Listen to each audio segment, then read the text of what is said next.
অবশেষে আবারও পুনরুজ্জীবিত হল তত্ত্বাবধায়ক সরকার।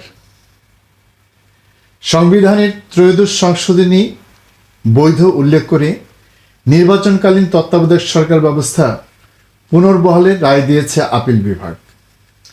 এই ঘটনাটি ঘটেছে আজ বৃহস্পতিবার সকাল 9:40 প্রধান বিচারপতি ডক্টর সৈয়দ রেফাত আহমেদের নেতৃত্বে 7 বিচারপতি পূর্ণাঙ্গ আপিল বিভাগ ঐতিহাসিক এই রায়টি ঘোষণা করেছেন।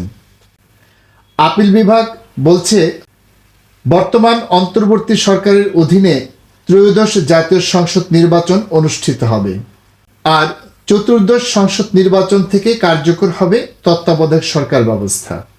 প্রিয় দর্শক, এটি নিয়ে আমাদের মধ্যে এক ধরনের দ্বিধাদ্বন্দ্ব কাজ করছিল। আদালত যদি তত্ত্বাবধায়ক সরকার ব্যবস্থা ফিরিয়ে নিয়ে আসে, তাহলে এই নির্বাচন কিভাবে অনুষ্ঠিত হবে?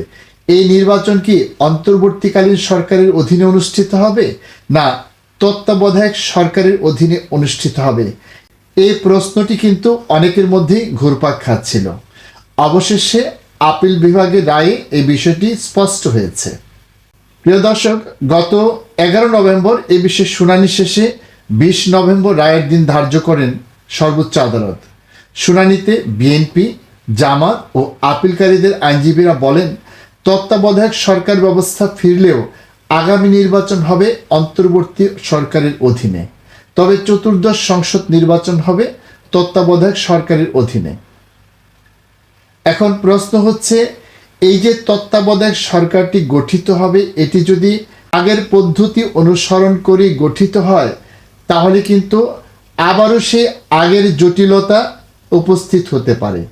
সেই জটিলতা এড়ানোর জন্য কি করা যায়, এই বিষয়টি নিয়েও কথা বলেছেন আইনজীবী শিশির মনির। তিনি বলেছেন, তত্ত্বাবধায়ক সরকার ব্যবস্থা পুনরুজ্জীবিত হওয়ার প্রেক্ষিতে এখন এই সরকারটি কিভাবে হবে, সেটি হবে জুলাই সনদের ভিত্তিতে। তাহলে হয়তো আগের যে সংকট সৃষ্টি হয়েছিল তা অনেকটাই কাটিয়ে ওঠা সম্ভব হবে।